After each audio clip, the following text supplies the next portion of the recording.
evidence, y'all. The verdict is in. I don't have to stand here and say, this is where it is believed this is where Zolja was. He left there and went to the city of Menefer. This is the Ramesseum in the city of Menefer.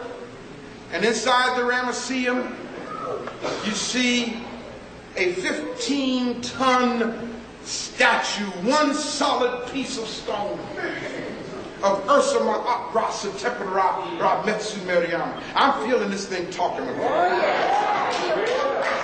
And anyone who went with me, I know you feeling it too.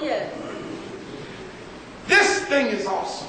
Now let me tell you what's so awesome about this.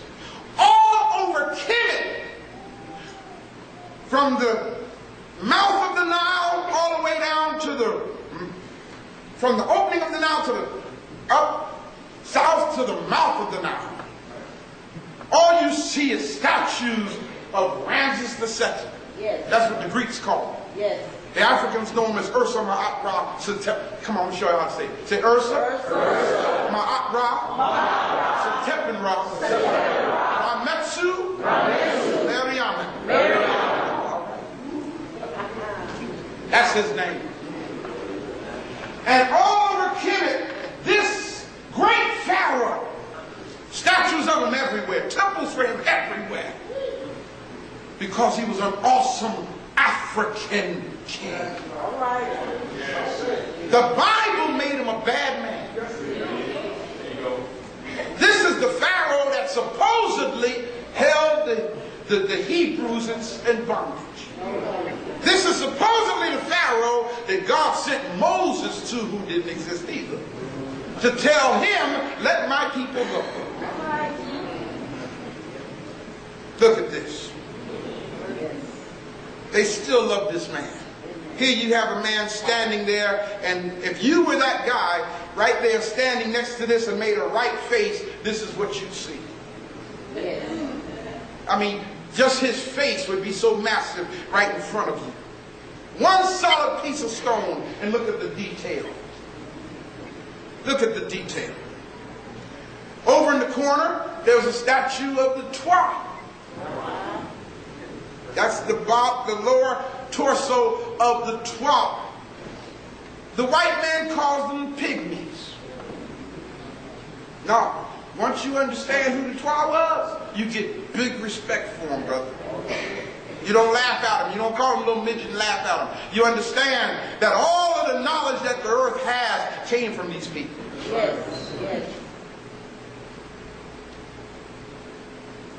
The triad of Menefer, Ptah, Sekhmet, and Nefertum. You can tell how old it is. Look how worn it is. There's Ursa Ma'at Ras Tepenra Rametsu Meriam at the city of Menefer, standing with his left foot forward. And you'll see that all over Kemet. Why is the left foot forward? Because on the side of the heart is to tramp down evil. The military copied this. When the military gets ready to march, they say, "Forward, march!" And what foot you step off on, soldier? Left foot. And they call, "Your left." Right left, idle left. There it is.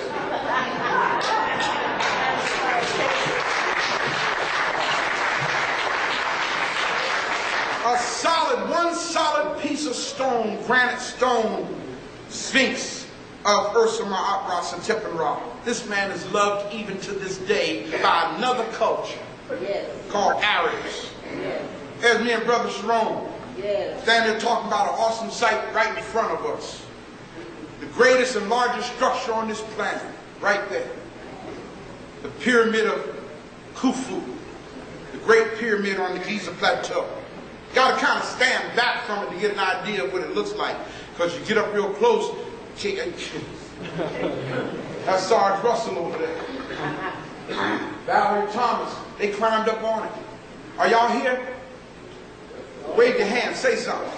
Did you climb up on it? Look at our people. There's Brother Brady over there. Elijah climbed up on it. See, and this is some deep stuff, because see, when people look at them and say, like some fool said to me one day, ain't no pyramids over there. Yes. And you done stood on it, yes. You don't even talk to that person. You don't even speak to that person. You understand what I'm saying? When a person says something like that and you stood on it, yeah. You just say, like we got, there's just none so blind as he who will not see. This is Minister Mitchell and a brother that was there on the Giza Plateau. Why did we take this picture? Because he was the only black man that we saw in Cairo. Y'all hear what I'm saying? In Africa. The only black man we saw. Everybody else were Arabs and French and British. Behind the pyramid you have the house which Khufu's boat is in, and of course that's Khufu's boat. This is called the New Ankh, which became in the Bible Noah's Ark. Y'all hear what I'm saying? Cities are named after this, called New Ark, like Newark, New Jersey. This is the second pyramid on the Giza Plateau, and you see at the top there's still some limestone up there.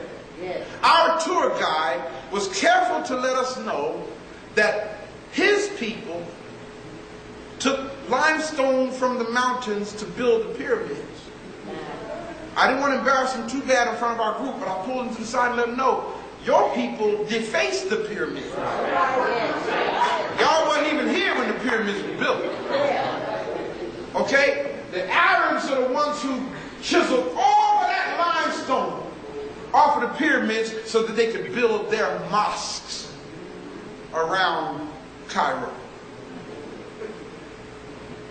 Once you stand there, people, once you get the energy that's still there, can I get a witness? Yes. Those who went, the energy is still there.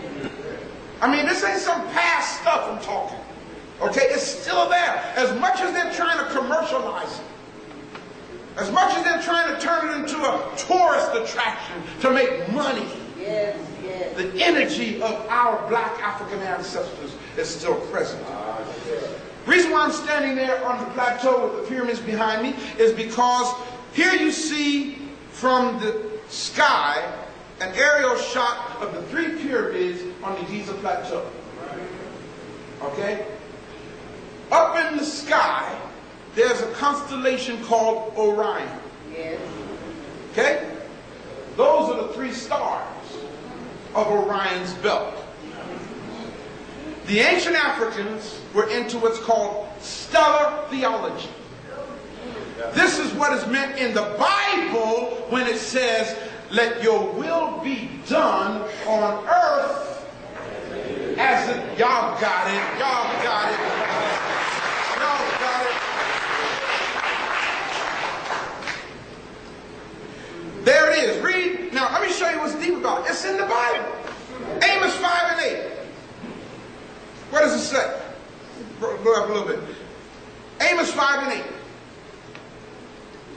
8. What does it say? That's okay. I'll wait.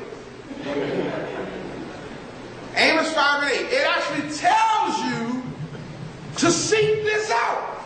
Seek him that maketh the seven stars in Orion. Seek him who maketh the seven stars in Orion. Look at the person next to you and say, that is not Jesus. That is not Jesus. That's African theology.